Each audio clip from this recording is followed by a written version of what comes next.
Welcome to TRM kitchen. আজকে আপনাদের জন্য নিয়ে আসলাম এই শীতের খুবই ফেমাস একটা ডিশ, সবারই ভালো লাগে, সেটা হচ্ছে হাঁস বোনা আর সঙ্গে হচ্ছে বেগুন ভাজা। বড় থেকে একটা বেগুন নিয়েছি, সেটা ভাজা করব আর হাঁসটা বোনা করব বড় সাইজের আলু দিয়ে। চলেন শুরু করে ভিডিওটা। হাঁসটা আমরা নিয়ে আসছি বাঁশখালী থেকে, যেহেতু আমি বাঁশখালীর ছেলে, তো আমাদের পাশে এক হাট আছে, সেটা হচ্ছে রামদাস হাট। ওখান থেকে হাঁসটা নিয়েছি, প্রায় 1.5 কেজি ওজন, 700 টাকা প্রাইস পড়ছে। তো হাঁসটা রান্না করার প্রসেস হচ্ছে, প্রথমে হাঁসটাকে আপনার ভালো করে পরিষ্কার করতে হবে। এটা যেহেতু হাঁসের গায়ে অনেক লোম থাকে, এগুলো ভালো করে পরিষ্কার করতে হবে। এটার জন্য আপনাকে 1 ডেকচি গরম পানি দিতে হবে। পানিতে আপনি হাঁসটা চুবিয়ে ভালো করে 2 পাশ চুবিয়ে তারপর এটার পশমগুলো ভালো করে পরিষ্কার করতে হবে। তারপর এটাকে ভালো করে আপনার একটুখানি পুড়ে নিতে হবে গ্যাসের মধ্যে। পুড়ে নিলে ছোট ছোট যে লোমগুলো আছে ওগুলো চলে যাবে। আমাদের হাঁসটা পরিষ্কার হয়ে গেছে, এখন আমরা আস্তে আস্তে সবকিছু একত্রে উঠাই দিব। হাঁসের মাংস, টমেটো কুচি, কাঁচামরিচ, আদা রসুন পেঁয়াজ বাটা, 1 চামচ গুঁড়ামরিচ, 1 চামচ হলুদ, 1 চামচ ধনিয়া, পরিমাণ মতো লবণ, সরিষার তেল। ভালো করে মাখায় নিতে হবে, সবকিছুকে একসঙ্গে ভালো করে মাখায় নিতে হবে।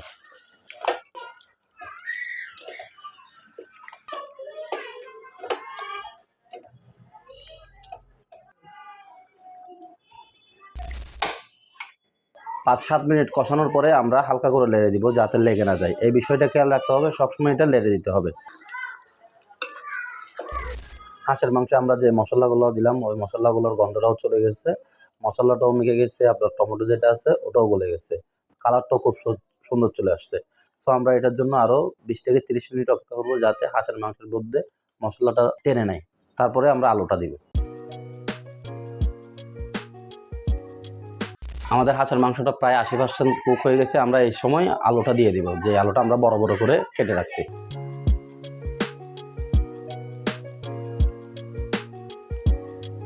আমাদের হাঁসের মাংসটা প্রায় 80% হয়ে গেছে, আর আলুটাও প্রায় 50% হয়ে গেছে। এই সময় আমরা একটুখানি জল দিয়ে দিব, যে পরিমাণ আমরা জল দিব ওটা আমরা একেবারে দিয়ে দিব।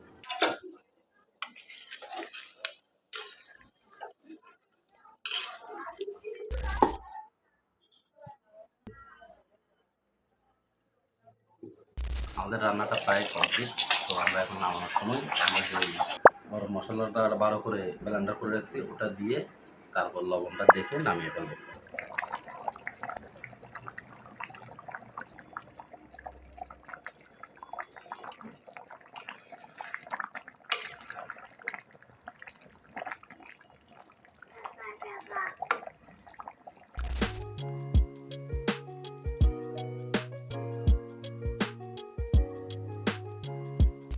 বেগুনটা আমরা বড় সাইজ করে কেটে নিয়েছি, এখন বেগুনটাকে ভালো করে মশলা মাখিয়ে তেলাতে ফ্রাই করে ফেলবো। মরিচ, হলুদ, ধনিয়া, লবণ,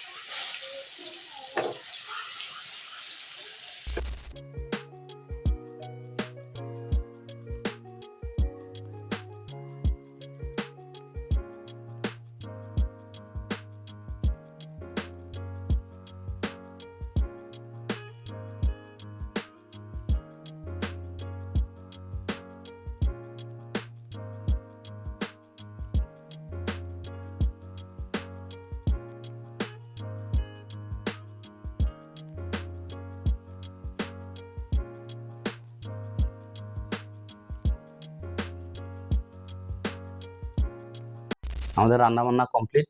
সো আমি সবকিছু নিয়ে নিছি, এখন খেয়ে দেখার পালা কি অবস্থা।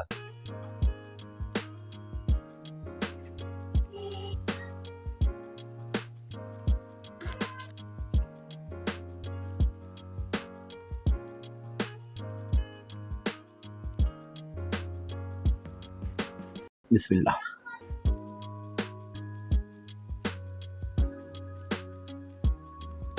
মাশাআল্লাহ, নিজের রান্না বলে বলতেছি না, এই ধরনের রান্নাগুলো আসলে শীতকালে, এখন শীতকাল, এই ধরনের রান্নাগুলো আপনারা যেভাবে খাবেন সেভাবে ভালো লাগবে। এই বেগুন ভাজিটা আসলে অসাধারণ, সঙ্গে আপনি যখন লেবু চিবায় খাবেন একটুখানি সালাদ নিয়ে, অসাধারণ লাগবে আপনার। এখন আমি হাঁসের মাংসটা একটু টেস্ট করে আপনাদেরকে জানাচ্ছি কি অবস্থা।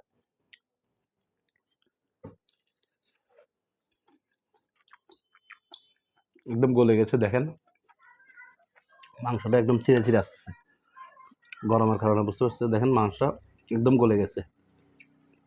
আলাদা যে মশলাটা আমরা দিছি, যে মশলাটা লাস্টে দিছি গরম মশলা, ওইটার জন্য যে স্মেলটা আসতেছে খুবই অসাধারণ।